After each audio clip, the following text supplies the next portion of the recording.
का सिलेबस 7 साल की उम्र में कर लिया था। ये बच्चे की उम्र कितनी थी इसकी बेटे की? 9 साल है, इससे 2 साल पहले था जितना, उसमें 10वीं तक का कर लिया था। जब वो 5वीं क्लास में पढ़ता था तब वो 10वीं क्लास को पढ़ाता था। और जो आपका Tata McGraw, R S Agarwal, जितने कॉम्पिटिटिव एग्जाम्स किए, क्वांटिटेटिव एप्टीट्यूड की जो किताब है ना, 5वीं क्लास में 3 बार कंप्लीट कर ली थी। जो ये बैंक पीओ की और ये सब होती है ना। बोले पापा ये क्या है? मैं कहा कुछ नहीं है, बस यही बताना था बस तुझे। कुछ भी नहीं है, टोटल बकवास और वेस्टेज ऑफ टाइम। और हमारे बच्चों को देने के लिए कोई स्किल नहीं है हमारे पास। ना उस बच्चे को अपनी हेल्थ ठीक कैसे रखनी है ये पता, ना उस बच्चे को यह पता कि घर में कोई चीज खराब हो जाए तो ठीक कैसे करनी है, ना उसे यह पता कि रिश्ते खराब हो जाए तो ठीक कैसे करने हैं, ना उसे यह पता समाज में चीजें खराब हो जाए तो ठीक कैसे करनी है,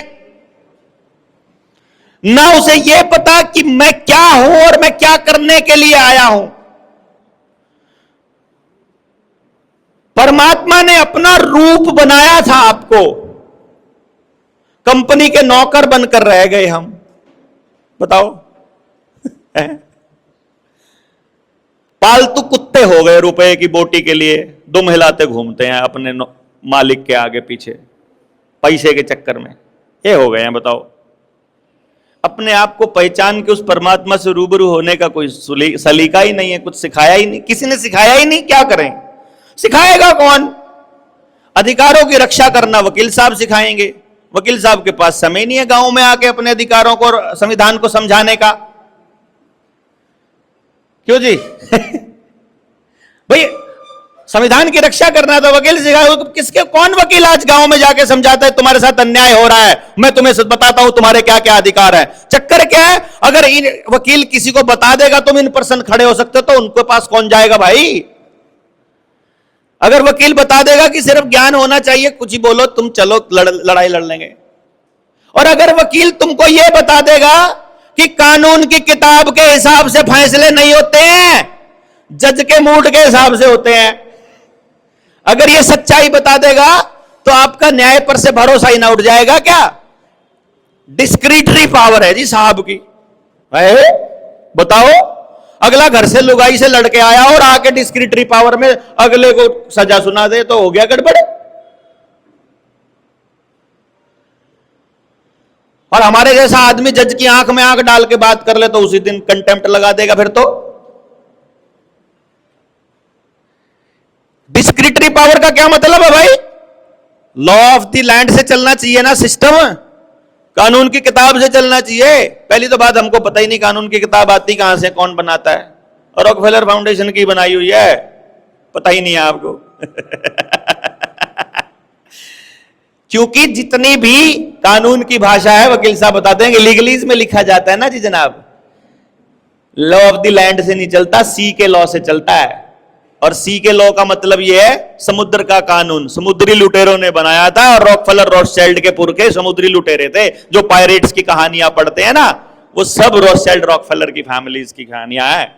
वो समुद्री लुटेरों ने पूरी दुनिया को लूटने के लिए अपने हिसाब से राजाओं से लीगलीज में कानून बनवा रखे हैं, और उसका दूसरा रूप संविधान है, और वो हर देश को दे रखा है।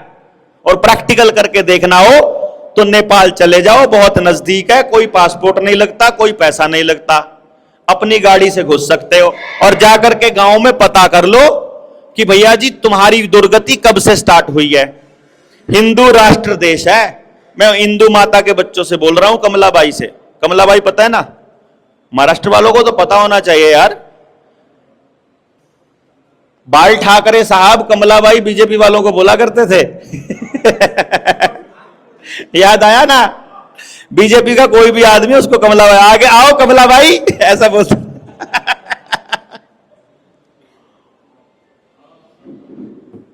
क्योंकि ये कमलाबाई वाले हिंदू राष्ट्र बनाने पे चले हुए ना। नेपाल हिंदू राष्ट्र है, जाकर के देखिए आओ, ठीक है? और जाकर के देखोगे तो पता चलेगा आपको एक कहानी, बड़ी बढ़िया वाली कहानी। वो क्या? सन 2008 में वहां के राजा की हत्या हुई थी। वैसे ही हुई थी जैसे विजय रूपाणी साहब की हुई है। अब देखो कैसे हुई। यहां पर अहमदाबाद में हुए प्लेन क्रैश में क्या हुआ कि विजय रूपाणी समेत 242 यात्रियों की प्लेन क्रैश में मौत हो गई। और उस मौत में का कारण था कि इंजन तक तेल नहीं पहुंचा था और इस इंजन को, उस तेल को बंद करने वाला कसूरवार पायलट जहाज के अंदर ही बैठा था और वो भी उस प्लेन क्रैश में मारा गया। यानी कि जिसके ऊपर आरोप है वो मर चुका है। तो इसका मतलब है, हां 2 बजे रिलीज कर दिया। अब एक अगली कहानी सुनो। 2008 में राजा परिवार जो नेपाल में राज कर रहा है और उस राज्य में मैं बता रहा हूं 2008 में किसी गांव में राजा के सैनिक नहीं जाते हैं, किसी गांव में पुलिस नहीं जाती है, किसी गांव में एक भी व्यक्ति कर्जदार नहीं है। मैं नेपाल जाकर के रिसर्च करके आया हूं, 2008 में एक भी व्यक्ति कर्जदार नहीं है पूरे नेपाल में। जिस वक्त राजा मरता है, राजा के मरने से पहले, और राजा साहब की करेंसी चलती है, शादी का माहौल होता है, एक पार्टी का कार्यक्रम होता है, उस पार्टी में आपसी रंजिश होती है जिसमें राजा के बेटे ने गद्दी हथियाने के लिए पूरे परिवार को खत्म कर दिया। मैं रिपोर्ट दे रहा हूं आपको, ध्यान देना। वो रिपोर्ट क्या जारी हुई है नेपाल में कि एक जो भतीजा है, एक चाचा एक भतीजा, यानी एक अगली पीढ़ी के एक बच्चे ने गद्दी हथियाने के लिए पूरे परिवार को गोली मार दी और इस जवाबी कार्रवाई में जब सारे मर गए तो आखिरी गोली उसको भी लग गई। तो इससे क्या हुआ? पूरा शाही परिवार समाप्त हो गया। राजा की जहां विरासत होती है वहां राज करने का नियम यह होता है कि उसी परिवार का व्यक्ति राज कर सकता है। तो उस परिवार का बीजनाश हो गया। तो अब इसका मतलब आपको वहां पर कोई ना कोई व्यवस्था तो लानी पड़ेगी। तो वर्ल्ड इकोनॉमिक फोरम, जिसका नाम उस वक्त यूनाइटेड नेशन था, यूनाइटेड नेशन उस वक्त कहता है जब तक तुम्हारा अगला राजा या अगली व्यवस्था नहीं होती है, क्यों ना लोकतंत्र की बहाली कर दी जाए। और नेपाल में लोकतंत्र करके एक लोकतंत्र की स्थापना के लिए पार्टी व्यवस्था की स्थापना कर दी जाती है और उसी दौरान रिजर्व बैंक ऑफ नेपाल की स्थापना हो जाती है और राजा की करेंसी खत्म हो जाती है और वो रिजर्व बैंक उसी रोथस्चिल्ड के अंडर है जिस रोथस्चिल्ड के अंदर अपना यहां था। और मत उस टाइम पे जो भी सत्ता में आए थे, उसके बाद जो भी सत्ता में आए वो लोग थे जो आतंकवादी थे। ओली है वो माओवादी था और ये प्रचंड है ये भी आतंकवादी था। ये सभी आतंकवादी संगठन थे इनके जो सत्ता में बैठे और वो उन्होंने फिर वर्ल्ड इकोनॉमिक फोरम के लिए यूएन के लिए उन्होंने काम करना शुरू किया।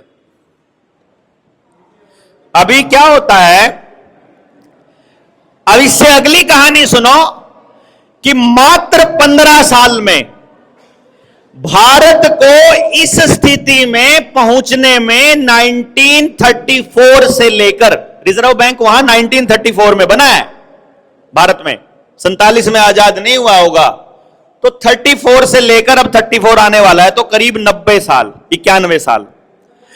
भारत में आज वाली स्थिति आने में 91 साल लगे। कौन सी स्थिति?